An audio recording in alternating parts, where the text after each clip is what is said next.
Malolau malia ho e ki melele he tonga hono kotoa.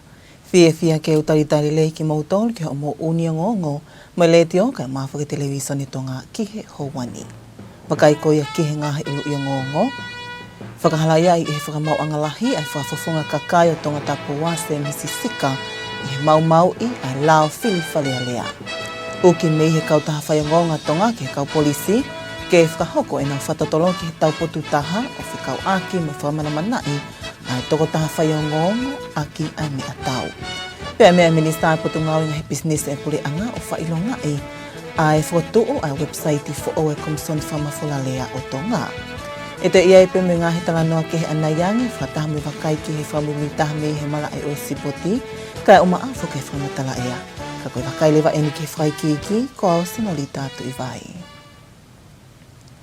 Ko whakahalaya i he whamauanga i he pongpong he ahoni ai whafofonga kakai o Tongatapu ka koe minista e potungau e taki mamata moe potungau i ngahi ngau lalahi apule anga se Misisika o whilawe i mohano mau i e lao o e whiliwhalealea ka koe hia ki he laka a ene whakamole whaipaanga i he paanga e wamano ai nei tutuuni e he lao ke whangatangatai ai whakamole whapaanga ai kau kantiteiti kotoa.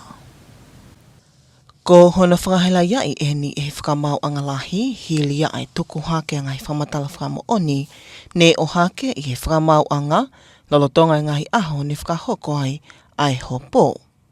Koe hopo ko eni, hili eni hona whakailo ia hono kau ngā whili kantiteiti, ka koe whakafufunga kakai Tongatapu mālolo, toke tā uila mulang whasi o whilawe i tonuia, moi whili whalealea nei whakahoko i Novema o i tauko o si.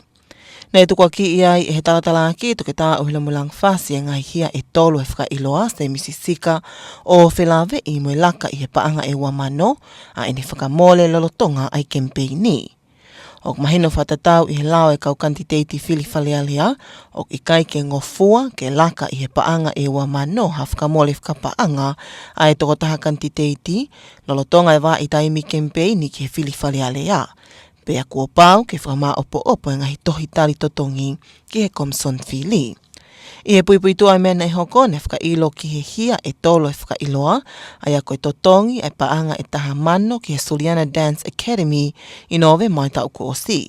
Whika wā koe whakamole ki he one ne ngawe aki i he aho na e whaia e whili pea ki ngai whakamole i ngahi mea tokoni ne talitali a ke kakai lolotonga i kempeini. Koe kotoa ngahi whakailo ko eni ne os whamatala kotoa pe ki ai e kau whakamooni a sika, lolotonga ai aho oi hopo.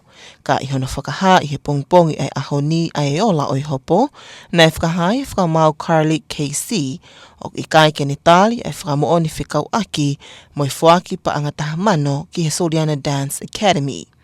I he mahino nei whakahoko ate sieke i he hingoa e kautaha 5 star, ka koe business i whakafamilia o sika, o pehe e he kau whakamooni o sika, ko ianga maheni pe eni mei he ngahi tau ko maliwatu, ke whaaki e he whamili ko eni ai tokoni whaipaanga ki he Suliana Dance Academy. Lolotonga ia na e te pehe whakamau.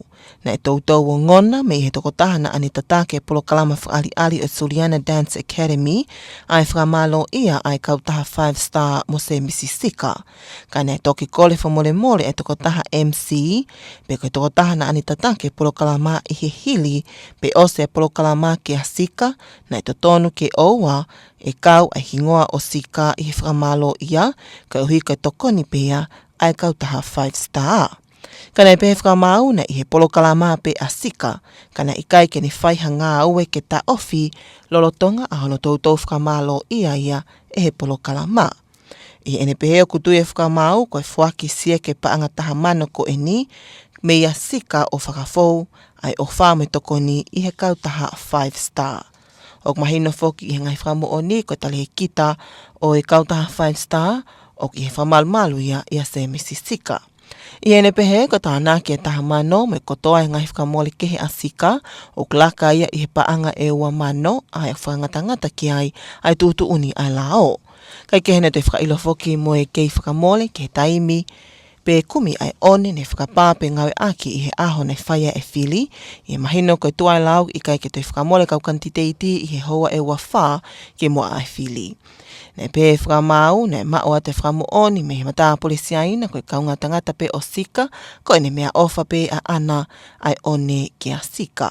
Kai ke heko hia whikatolu, ko i kai ke whakama opo e ngai whakamole ko tō na ane whakahoko, pe whakamole ki lolotonga taimi kempeini ke whahu ke Komson Fili. Ai ana iai pe ngahi matawaiwai na i kai ke mā opo lelei, i ono whakahu atu, ai ngahi le ko oti ko ini ke Komson Fili. I e whai ke eke angonga le ti o Tonga, me whakafofonga ka kai o Tongatapua se misisika i he hili a helpo, na ane peheu kei whi maali e pe ki heo lai tutu uni, neonga na i kai ke amanaki ke hoko eni. Koe tokoni ki he ngai koe recital, koe Tongatapu, ngai mea whawhanua, koe hei rara festival is coming up soon. Pa me alumni celebrations, hokat pe, ai toko ni bina o tolu. I kei, ke wongo e au ia kua haku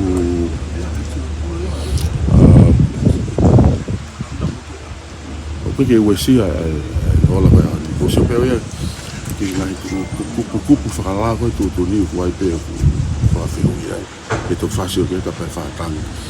Ka koe ku whoki koe ko mau apia, ni koe ola koe aha ni o ku peke uesia.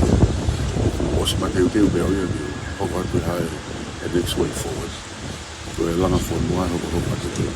I he tūtu o ne whakamau, ka pau o whiri a sika ke hopotangi, ko pau ke whakahu e ne tangi i loto, i he aho e whitu o ka mata, lau me he ahoni. Ka i he olai hoponi, e whakahoko atu e he whakamau angalahi ke he sea o e whalealea a muiangi. O ko iai ho haalahe kautaha o kau whaiongōnga tongani ki he tuunga hao mo e malu e kau whaiongōngo, i hono tōko te ngahi o ngongo mo e whakamatala ki he kakai o e whanua. Hiri e whakaaha e he kautaha ngongo le tio ke le a, ai hoko hawhatu tāmaki i he e nau ofisi.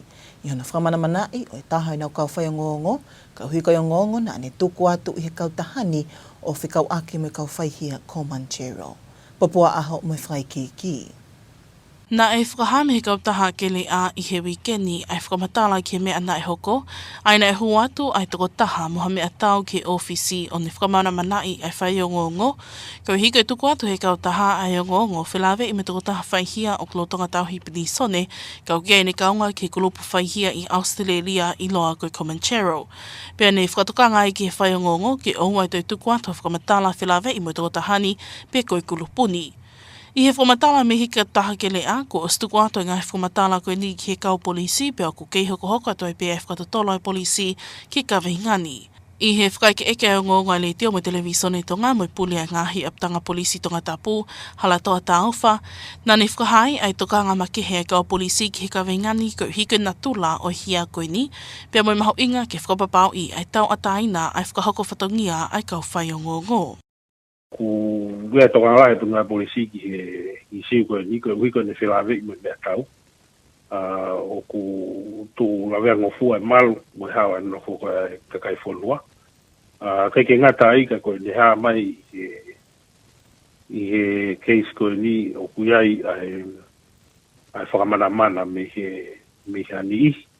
Koe ui koe hangepe koe mea he hoi ki, koe network a whoki ai ngahi kautaha pe ngahi kengo ni o ku whai hono tau i he kau polisi i he atatau pei tongani pa mo region o kau pe a New Zealand pa ma Australia.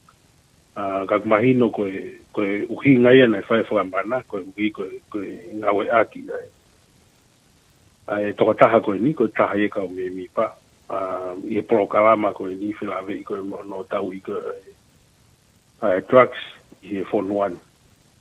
Ko whampe ke whahape ke mea kakai whonua, pa pehe ki he ngai kautaha o ngongo. Kua e toka ngalahi au pito ai potu ngai polisi. Ki he isiu koe ni. Koe uhi koe ke maino pe o ku ikai uesia e tau atai na koe a ngongo. Ea ikai koe ia pe kai whawapau i o ku malu, ea hao, ai whahako whatongi ai toka taha ko toa pe. Ka pau ko hawhai o ngongo. Me he ngahi whamana pe ngahi fret koe ni.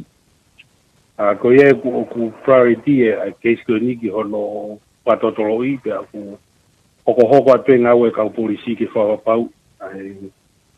ai ngai pamon pa pengi ngai atakai o me ko nai hoko nei he aho ko ia o mai ki ahoni peilere penga o ko ka polisi Loro tonga ni ko tuku ato ai mo hafka matala me he kautaha whaiungo tonga o whakaha ai nā whakanga i ai ngā we pango koe ni ko hi o ku hoko ai whakamana mana i o ha whaiungo e taha ko ha whakamana mana ia ki he ngā we whakawhaiungo whakalu ku fua pe o tukanga he ni e kautaha ko hi o maho inga ki whakapapau i o ku malu ai whaiungo ko hi ko whatongia mamawha ko ne fuaisia ko e tuwhaki e whakamatala ke mea ki ai kakai e whanua. Nā e whakahai he Palestini o kautaha whaiungo Tonga, Katalina Tohi, o guanga maheni pe whehangahanga i e whaiungo mo ngahi pole pe whakawhi atungia ki he ngāwe o knau whakahoko. Ka koe a ukoe ni ki he tuunga ko whakamanamana i hataha aki ha mea tau, o whumahau inga whau ke whaihatukanga ki a me ani, ke whakangata ke oa ngata pe he whakapapau i o kupuke e toko tahana ni whakahoko e ngāwe pangoni, kai oa toi hoko ha mea peheni i he kahau. Ai tokanga lahi i tenda tau o koe hohaa mai mātou aki ongo i au pito. Ai mea koe ana e hoko ai ni ko hape i he ongo o ha takotaha na ne teunga whakapuri pe a alo ki he apinga au e koe o e le tio ke lea pe a whaia no whamanamana e aki ha mea whana ai taha o ene kau whai o ngongo. O ku mātou aki hoko eni ko a mea te ho haa pe a tokanga lahi kia i kau taha whai o ngongo ia a Tonga e wikei ko e anga maheni ia. Pe a ikei ke ngata i kau kune alafi a tau ataina ko ia ai toko taha whai o ngongo kene tuku tau ataina ai o ngongo. O ta tau ai pe ko e o ngongo i Tongani pe ko o ngongo i tua pure anga. Kau wikai ko ha mea le ieni. Loro tonga ni o ku hoko atu ai tokanga ai komisiona polisi mo tinau tolu i he potungawe te whakahoko au nau le taha. So ki he whakatotolo koe ni. Pea i ke ngata ai ai ne uesia ko ia ki he whakaukau pe maloto ko ia o e kautaha whaingongo a Tonga ka kupehepe pe mo e tokanga i kina o e tokotaha ko ia na e hoko kiai ai whakamana koe ni i he tuunga tatau pe mo i tokanga i kina ai toenga koe ia o i kau whaiongongo. Me he ta whaaki koe ia ai Max tako kau taha whaiongongo koe ia a Tonga o ku hākino mai heni ai hoko ai ngahi mea kehe ke ne hange o kune uestia.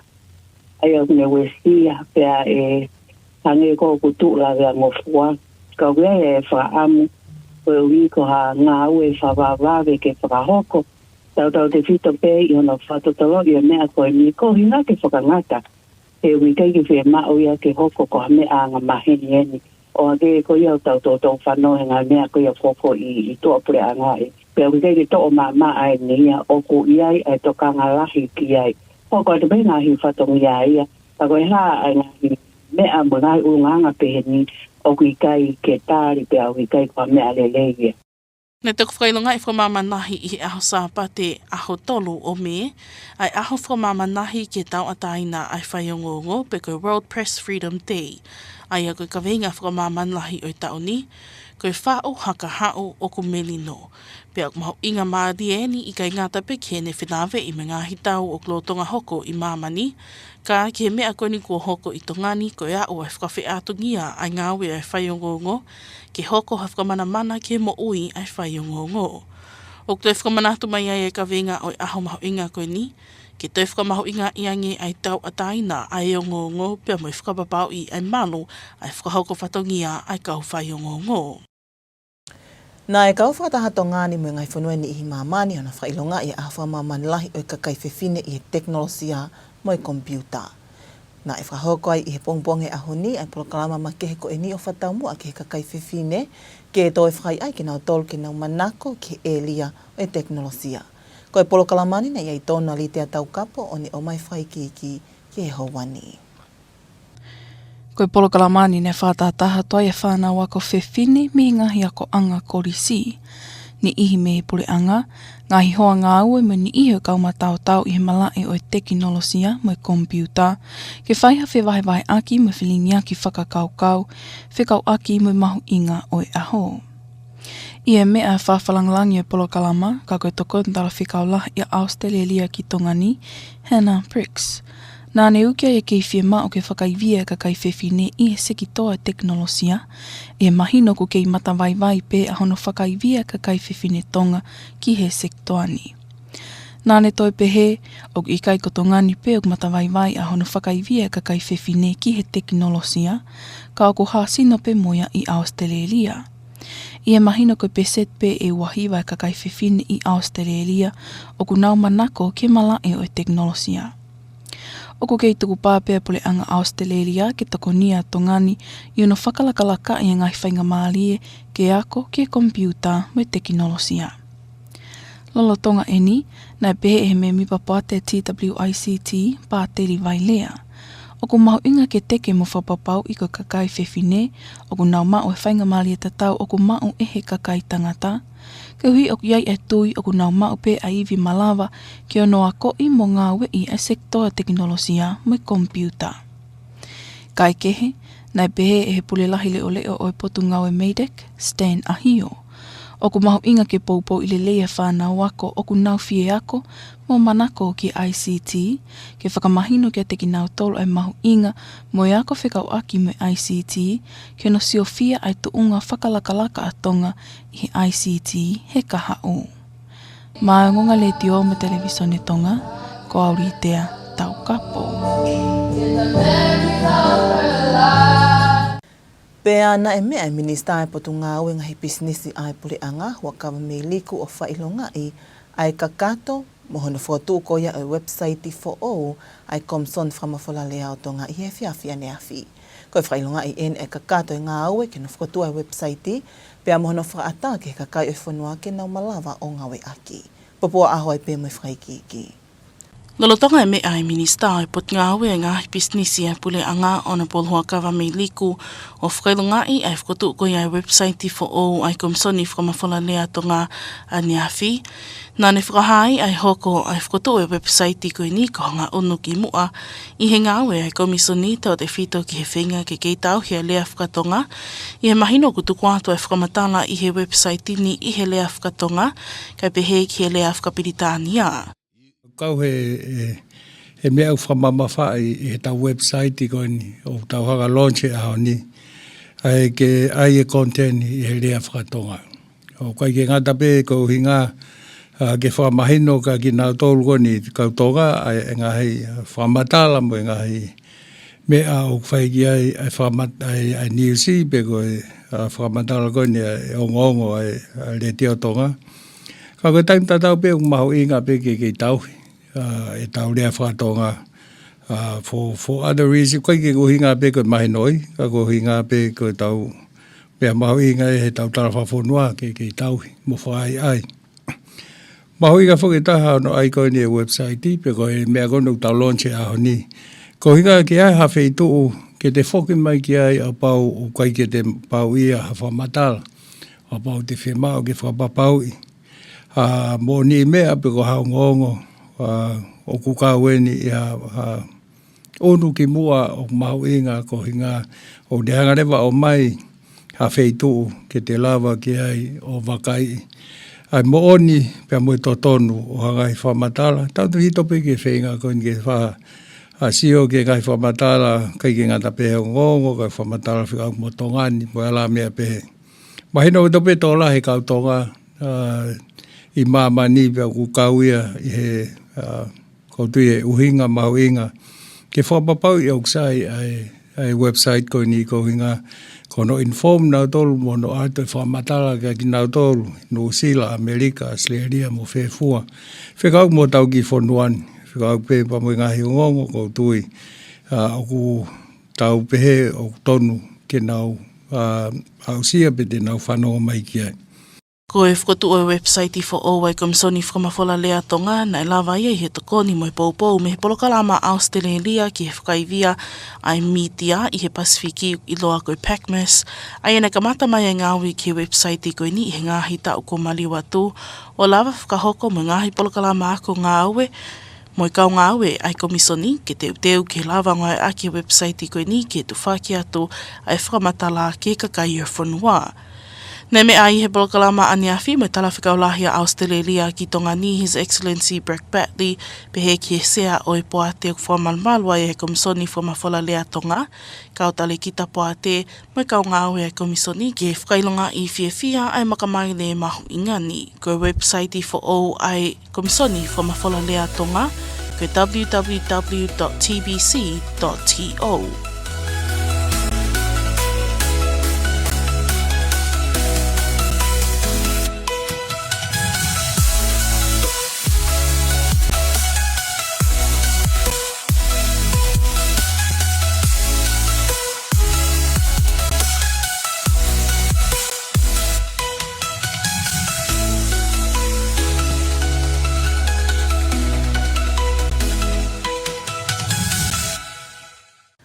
Uniongong whalotwhanua ki Hawaiian te tawa kailewahin ki whamumita me he mala e o Sipoti o kahili e ni pea mo pia o lie.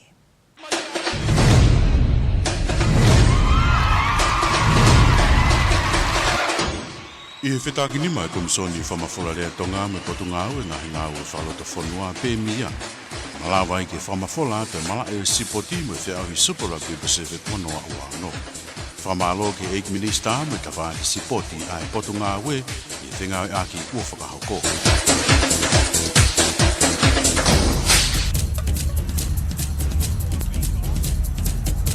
Mara mo tau ki whilonga ki koe wakaini ki mala e o Sipoti. Ko tukuangi mai ko mite kapuru i nio na Tongatapu ai mape ki halawhanonga yano whakawa ko i e whiau ki e tauni te u ke tawhi mala e ai e hūwhanga lupe me vai ni mo e timi whaou ko i a ki e whiau ki e tauni ka koe polis Tonga i mala kapuru funga mana mo ui. Wharatau ki hangonga tuku mai me he sekretari e komiti whilo ka lawhia kau ora ku te u ke whakawa i pe e whiau i e wikeni whanonga i pe i he ngahikalapu ai ni kore sisita ai a koe timi e taha o tangata mo e timi e ono kakai whiwhine. Nei whahai pe mi he ngongoni o kui kai ke sola timi koe ai polisi pe ke kautau e ne awhio ke whiauhini ka koe ni kua na toi whoki mai ke whari ari i he whiauhi whakakarapu koe a o e tauni. Lo tongani e tau ka se te pea koromotu a pe mo e tolo Old Boys pe a pakihi rewa hauro tonga e Spartan hati ho mo e maris api fo i he taimi taha ho a tā. Mātunga me whoki ngā hi whiriuri waki koe ni, he ku wahe ai timi e taha waki e pulu e ua, pe a kua pau ke vilo pe ai, ke he weekend ai e nima, ki mua ai kuata, semi kai uma hafo ke whainolo. E mala e whika wārewa e tawhi mala e mea hifo pe a pe whoki ngele ia warlords, hoko mai pe so tia mo e lia hona Old Boys, pe a tātuku rewa havelu mo e timi a kolo fo ou. Nga iwa inga rewa e timi whewhine, e whihangangai e so tia, bea mo golfo o hitai mi hongo fulu pongpongi, tau ka seta i hifo mo e polis Tonga, bea whaiwalahi lewa kolomotua mo havelu, i he mala e koe e taupotu mai ki he Adele Indoor Stadium. Kai ke he koe whakaikiki ki harafononga e whiauhi, te whamala ala mai komiti e polokalama, makai me he tapa i lai ne. O ku whawhia te tangata hiki mea mama whakoia a Haamoa ko John Duffy, ke whawhikiki a me tari kōla i spoti komini wari, hiri ane fotu a rekodi e whia auhi koia Haamoa ko Universal Weightlifting Championship e whahako koia i whasinga o wike. Nei kuna e tawhia me tari kōla i he whia auhi kakai tangata, ki nau tolu koia ku i he pauni e whitutaha. Aiana e hiki ai e tawhi e mamafa ko i kilo te au whanoa ki te au whitua, fotu ai be mo ene rekodi hiri koia ene ikuna ai level o koe ni. Nei kamatai pēne hopo aki he mala eni no tau taha whitu he wanoa taha hiwa, i whiahui koia ngahi api ako ai a koe ni whakori sihiro tonga ene i ai, manako e pege hiki mea ma whapea ui e pege timi ai whonua i he whiahui tautupu nei whahako pe i Haamoa i he tau tatau. Koe wanoa wa tahane toi ikuna i pe me tari koula pe me he whiahui tautupu ai pe, ka koe kurupu e kilo whitu tolu. Ai nei ni kuna ia mamafa ko e kilo kalami te auto lono pe awa pe matapa ke hop hake o fa fikiki te wa ke sport komni weri o tauni. Roto ani na nei hikuna foki me tari ko lai tolu he sport si e pasiki pe Pacific Mini Games o tau ko si ana fa ko ki palau pe foke pe ke te to ta sport le taha i hiki me mamafa te te o foke fa ko ki Scotland fa mo ha mo ko le taha ni e fe au hi ya tafi i he whiahui koia ai spoti komini weri. Koe sipoti pea.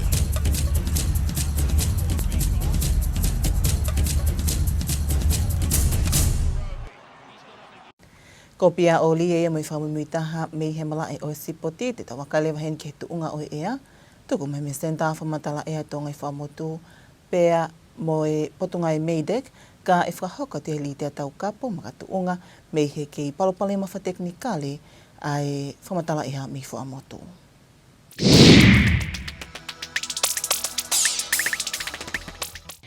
Whakatokanga ki ngahi wahe whanua.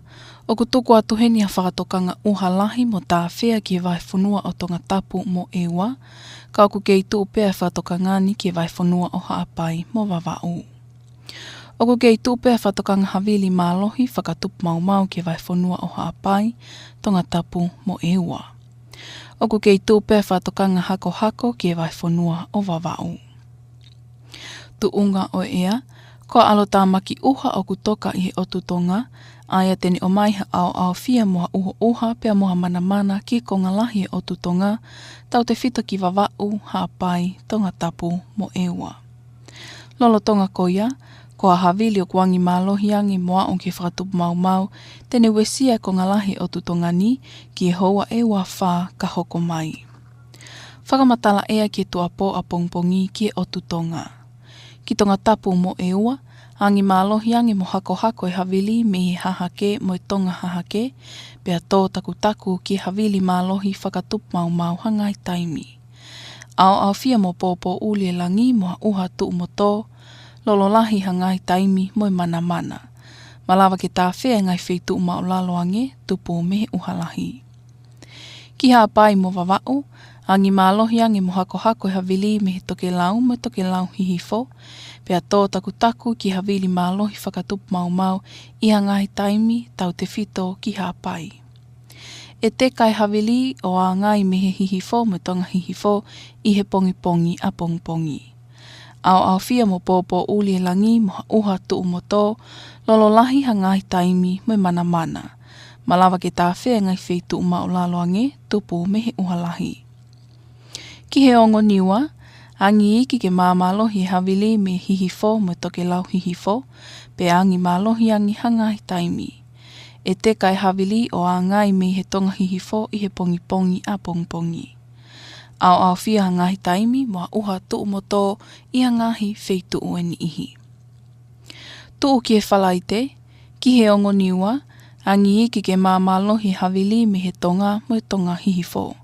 Lahi alo maari e pe, tuku keheangi he au fia ngai taimi moha uha tuu mo tō.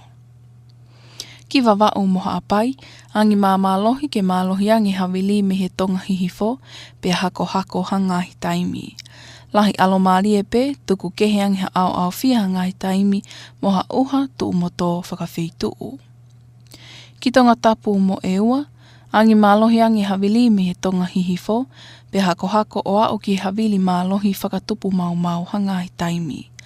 Lahi alo maari e pe, tuku keheangi he au fia ngai taimi moha uha tuu mo tō whakawhituu. Koe fua e mawhana ki Nuku'alofa, maolunga taha ki e ahoni, tikili seosiasi e ua fitu. Maolalo taha ki e poni, tikili seosiasi e ua tolu. Whakamatala ea ki tahi, whakatokanga ki e ngahi potu tahi. Oku kei tūpea whakatokanga havili mālohi whakatupu mau ki e potu tahi o wawau, haapai, Tongatapu, eua, terekitonga mo terekitoke lau. Oku tūpea whakatokanga peau a ake mālohi whakatupa mau ki e kotoa ngai potu tahi he otu Tonga. Oku kei tūpea whakatokanga hako ki e potu tahi o yongu niwa. Oku kei tūpe e whalei ki e ngai waka iki ki ewa te whaiha whewhalau aki holo i e kotoa ngai potu tahi he otu Tonga. Whakamatala ea ki tuapo a pongpongi ki e otu Tonga, ki e potu tahi o Tongatapu, ewa, terekitonga mo terekitoke lau. Angi havili me hahake me tonga hahake, mai le tahi e ua noa ki e ua nima ki e houa. Pea tō taku o ao ki havili mālohi whakatupu mau, mai le tahi e tōu noa ki whawhitu ki e houa ngahi taimi. Hoa pito e tahi, ia o ke mita e wha te simale nima ki he nima. A ke mālohi e peau whakatupu mau mi he tonga, me tonga hahake, a o ke mita e wha te simale nima. I kai lelei e wakai i he ngai potu tahi o ku uhalahi. Kia potutahi o vava'u me otu haapai, angi havili me he toke lau hihifo, mai le tahi e wanoa ki wanima ki houa. Kia potutahi o ongo niwa, angi havili me hihifo me tonga hihifo, mai le tahi hongo fulu ki tahanima. Pea hiki hake ki mai le tahi e wanoa ki wanima ki houa hangai taimi. Hou si e tahi a o ke mita e ua te smale nima. A ke malohi e peau whakatu mau mi he tonga hahake a o ke mita e tolu ki e whaa. Tu o ki e whalaite, ke potutahi o Tongatapu e ua tere ki tonga mo tere ki toke lau. Ange havili me he tonga hihifo mai le tahi e ua noa ki e ua nima ki e houa. Pea tō taku o ao ki havili malohi whakatu mau. Mai le tahi e tō noa ki whawhitu ki e houa ngai taimi. Ho au pito e tahi ia o ke mita e nima. A ke malohi e peau whakatu mau mi he tonga hahake, a o ke mita e wha te smale nima. Ke potutahi o vava'u me otu haapai, a nge havili me he tonga hihifo mai le tahi e taha nima ki he wanoa ki he houa. Pea hiki hake o ao ke mai le tahi e wanima ki tō noa ki he houa ngahi taimi. Hou e tahi, a o ke mita e tolu ki he wha. A ke malohi e peau mi he tonga hahake, a o ke mita e tolu. Ke potutahi o ongo niwa, ange havili me he tonga hihifo mai le tahi e hongo fulu ki taha nima. Toka maari e ke hou si e tahi, a o ke mita e ua. A ke malohi e peau me he tonga hahake, a o ke mita e ua. Taimi hua me mamaha e tahi ki Nuku'alofa ki e ahoni, maha toka i he taimi toi nima ki he nima e fiafi. Tau maali e tahi i he oskuata mi he tahataha po uri. Taimi tō mo e hopo la a mo e mahina ki Nuku'alofa, tō la a i os ta fitu me he ono he fiafi. Hopo e mahina i os wa fitu me he hiva po uri.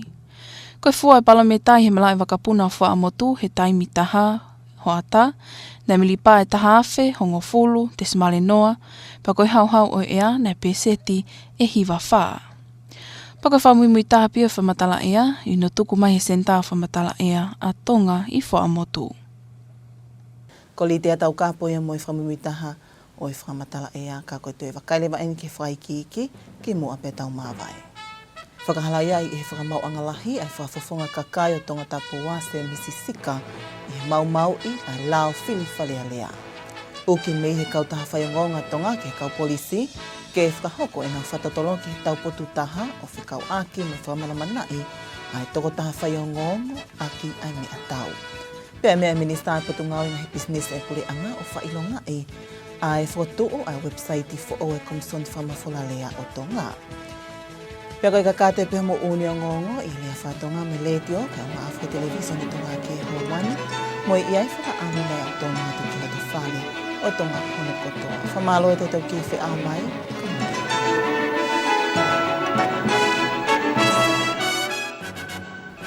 Good evening and welcome to your English news package with radio and television Tonga News for this Wednesday evening, May 6th.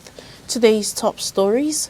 The Supreme Court rules against the Tongatapu 2 MP, Honourable Misisika, declaring the Tourism and Infrastructure Minister exceeded the campaign spending limit in last year's election. Media Association condemns armed threat made against a journalist in retaliation to the media coverage of a criminal with ties to the Australian Comanchero gang. And looking to encourage girls into ICT fields, the Tonga Women in ICT held a special awareness program promoting ICT and to celebrate International Girls in ICT Day. These and more stories coming up later on in this bulletin, as well as the latest in sports and the weather update to wrap up this hour's news package. Now for the news in detail, I'm Popua Aho. The Supreme Court has ruled that Tongatapu 2 MP, Honourable Misisika, was in breach of the Electoral Act in exceeding the legal campaign spending limits in last year's general election, declaring his candidacy void. The court found that Sika had exceeded the 20,000 ba'anga limit on candidates' campaign expenses in this case, brought against him by rival candidate in last year's election, also former Tongatapu 2 MP, Dr. Ohilamulang Fasi. Dr. Fassi had accused Sika of violating the Electoral Act on 3 counts related to the failure of properly declare all campaign expenses and exceeding the campaign spending limit. These were allocations in relation to a donation of 10,000 baanga made by the family-owned business linked to Sika 5-Star Finance to a local dance academy during the campaign period, expenses related to a firework display on the day of the election, and expenses for food items provided by Sika during campaign events. The judge rules that the donation made to the Dance Academy was effectively a campaign expenditure and thus should have been disclosed to the Electoral Commission, and with the inclusion of this amount in the total campaign-related expenses, Sika was therefore in breach of 20,000 baanga campaign spending limit. In an interview following the ruling, Sika said he accepted the court decision although he had not accepted the outcome. Under the court's order, Sika has 7 days to file an appeal if he chooses to challenge the ruling, and the ruling will also be formally communicated to the Speaker of Parliament. The Media Association of Tonga has expressed serious concern about the safety of journalists in carrying out their duty in delivering news and information to the public. This follows a report by a media organisation of an incident at its office where a journalist was threatened because of a news story issued by the organisation. The Kelea Publication Limited issued a statement this week on the incident, which took place late last month, explaining that an intruder carrying a weapon had entered its office and threatened a journalist over the outlet's reporting related to an offender currently in prison who has connections to an Australian motorcycle gang, Comanchero. The intruder threatened the journalist with a gun and warned the journalist not to issue any further information relating to the person or the Comanchero gang before hurriedly leaving the office. In their statement, the Kenea publication explains the matter has been reported to police, who are now currently investigating the event. In an interview with radio and television Tonga News, the commander of the Tongatapu police station, Nuku'alofa, stated that police are giving the matter serious attention due to the nature of the offence and the importance of ensuring journalists can carry out their duties freely. Meanwhile, the Media Association of Tonga has issued a statement condemning the incident, emphasizing that an attack on the press is an attack on our nation's right to know.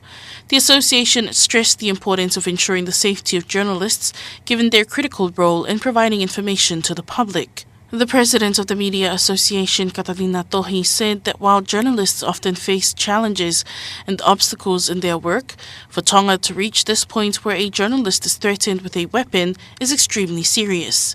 She emphasized the need for strong action, not only to ensure the perpetrator is apprehended, but also to prevent such incidents from happening again in the future. This comes as World Press Freedom Day was marked globally on Sunday, May 3rd. The international theme, Shaping a Future at Peace, is especially relevant not only in relation to ongoing conflicts around the world, but also to this incident in Tonga where interference with the press has escalated into a threat on a journalist's life. It serves as a reminder of the importance of press freedom and the need to ensure the safety of journalists in carrying out their duties.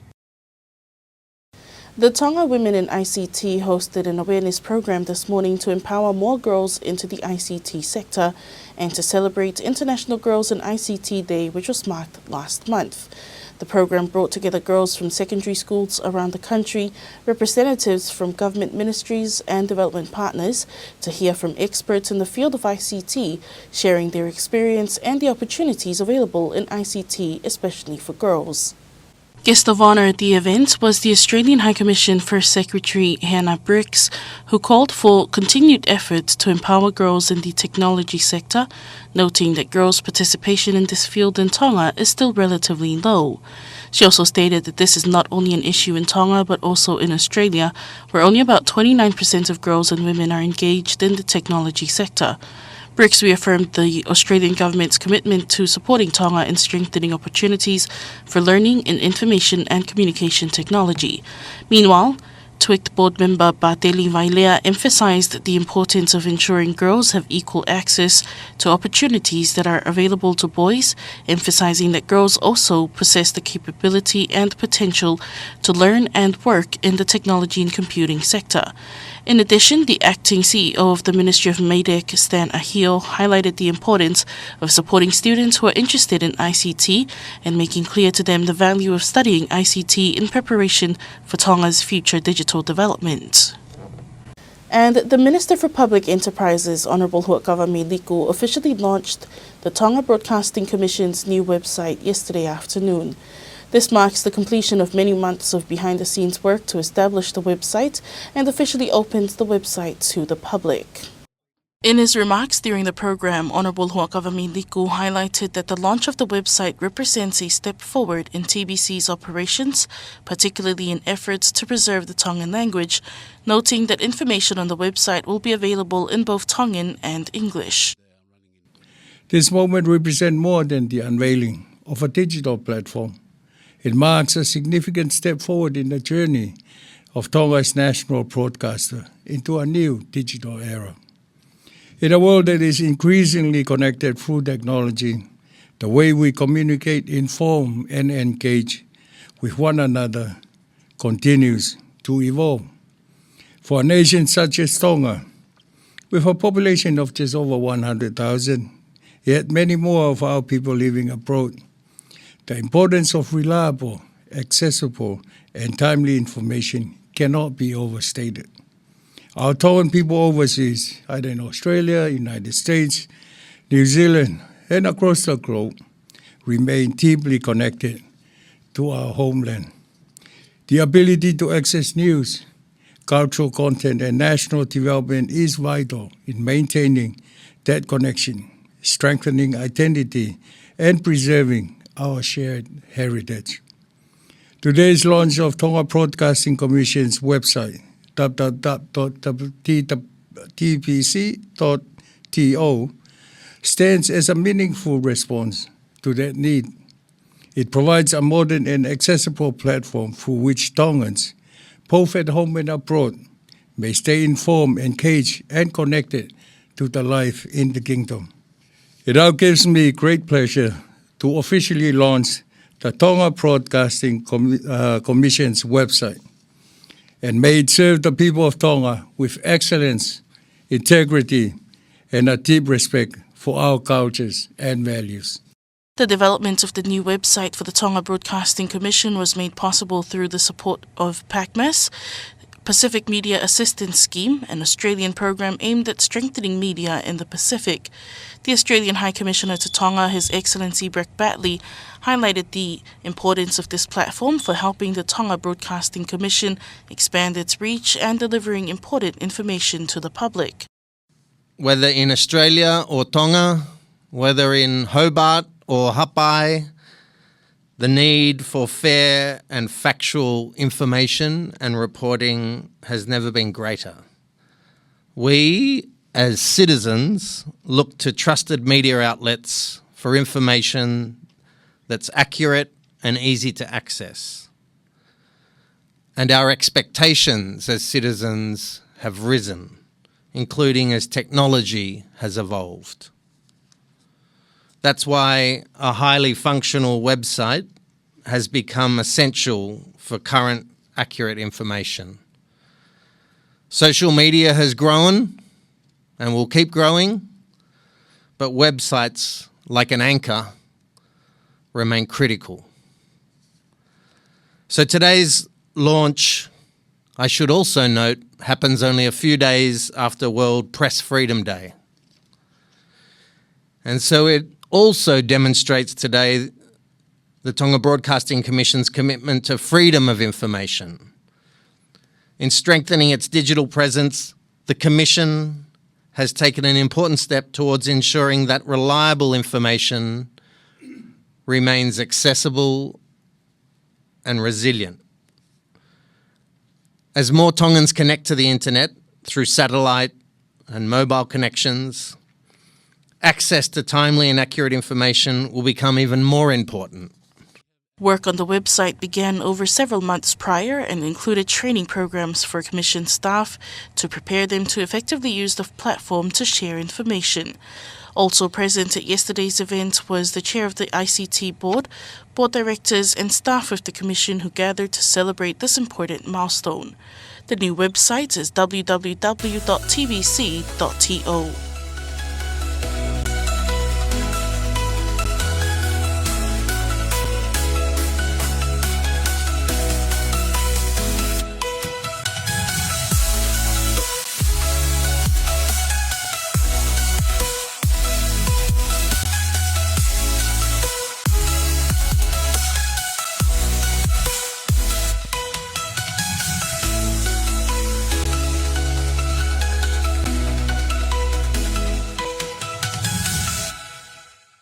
That's your local news for tonight. After this break, sport is up next with Pierre Ollier.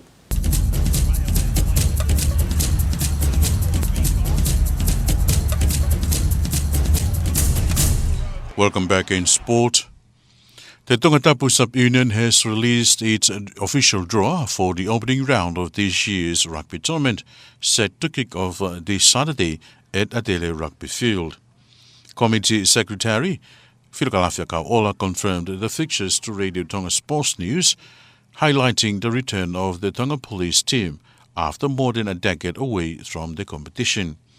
The police side will feature both men's and women's teams this season, marking a significant comeback to the local rugby scene. In the curtain raiser, the developing Vaini side will face Tonga Police, while the main match of the day will see defending champions Hadi Spartan taking on former Lavingamari Cup holders Maris Api4O. Other matches include Hifo against Ngeleia, Liahona Old Boys facing His Majesty's Armed Forces, and Kolfo'o meeting Havelu. In the women's division, His Majesty's Armed Forces will play Kolfo'o, Hifo will meet Tonga Police, and Kolomotua will face Havelu in the final match of the day. Meanwhile, further details are expected to be announced in a televised program tomorrow. The Samoan weightlifter star John Duffy has once again made history after setting a new Oceania record at the 2026 Universal Weightlifting Championship. Competing in the senior men's 71 kilogram category, Duffy lifted 140 kilograms in the snatch and 172 kilograms in the clean and jerk to secure a gold medal. The achievement adds to an already impressive career, with Duffy previously named the best overall athlete of the 2025 Pacific Mini Games in Palau, where he claimed 3 gold medals. Since entering the sport in 2019, the young lifter has consistently broken records at both junior and senior levels, continuing to raise Samoa's profile onto the international stage.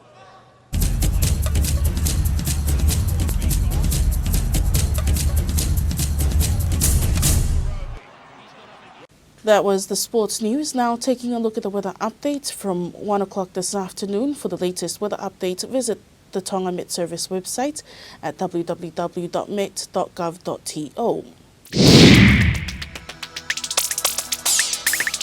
Warning for land areas. A heavy rain warning and flash flood advisory are now in force for Tongatapu and Ewa land areas, but still remains in force for Hapai and Vava'o land areas. A gale warning remain in force for Hapai, Tongatapu and Ewa land areas. A strong wind warning remain in force for Vava'o land areas. Situation: a trough of low-pressure system lies across Tonga, bringing cloudy conditions, occasional rain, and thunderstorms, especially Vava'o, Hapai, Tongatapu, and Ewa.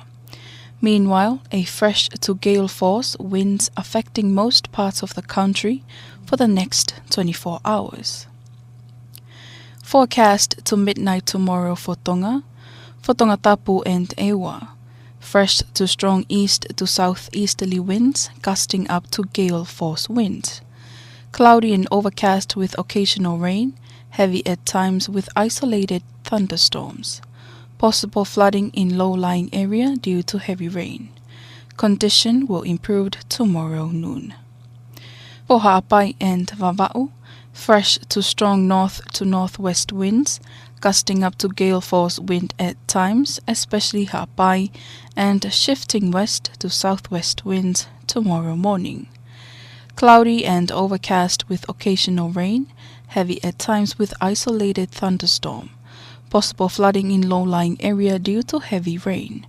Condition will improve tomorrow morning.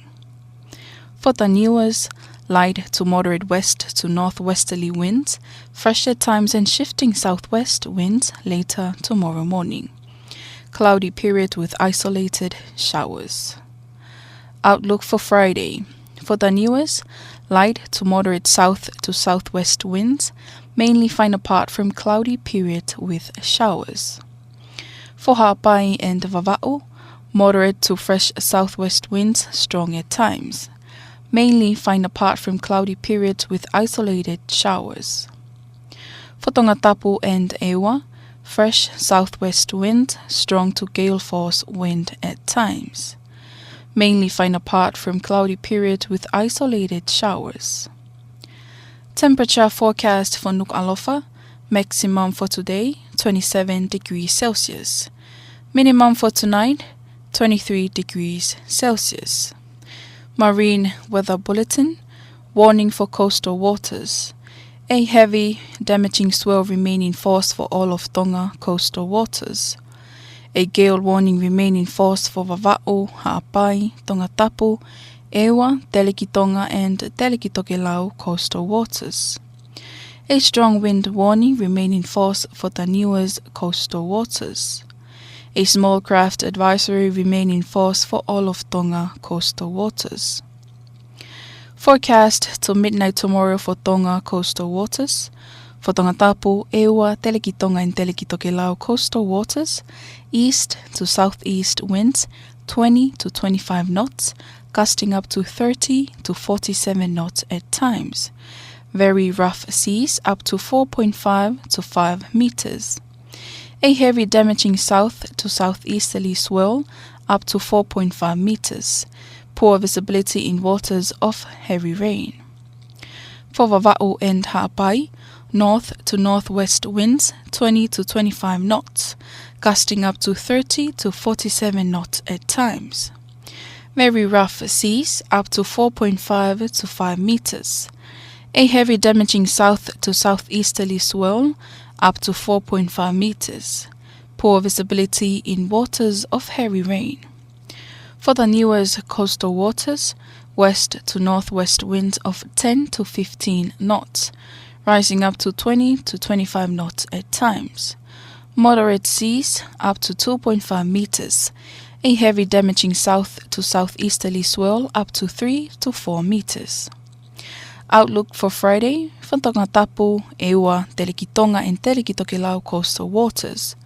Southwest winds 20 to 25 knots, rising up to 30 to 47 knots at times. Very rough seas up to 5 meters. A heavy damaging southeasterly swell up to 4.5 meters. For Vava'u and Ha'apai coastal waters, southwest winds 15 to 20 knots, rising up to 25 to 30 knots at times. Rough seas up to 3 to 4 meters, a moderate southeasterly swell up to 3 meters. For the newest coastal waters, south to southwest wind 10 to 15 knots, slight to moderate seas up to 2 meters, a moderate southeasterly swell up to 2 meters. Tide prediction in Nuku'alofa today, low tide at 4:55 p.m., high tide at 11:15 p.m.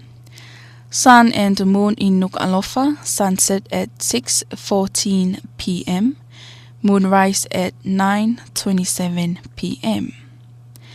The mean sea level pressure recorded at Whaamotu Airport at 1 p.m. was 1010.0 millibars and the relative humidity was 94%. And that was your latest weather bulletin from Whaamotu Weather Forecasting Centre. That wraps up this hour's news package, but before we part, here's a final look at tonight's top stories. The Supreme Court rules against the Tongatapu 2 MP, Honourable Semi Sisika, declaring the Tourism and Infrastructure Minister exceeded the campaign spending limit in last year's election. Media Association condemns armed threat made against a journalist in retaliation to the media coverage of a criminal with ties to Australian Comanchero gang. And looking to encourage girls into ICT fields, the Tonga Women in ICT held a special awareness program promoting ICT and to celebrate International Girls in ICT Day. That's your news package for this Wednesday evening, May 6th. For more on these stories, you can visit our website at www.tbc.to. Join us again tomorrow for the latest local and sports news and weather updates. Now, from myself and the radio and television Tonga news team, thank you for joining us. Have a good evening.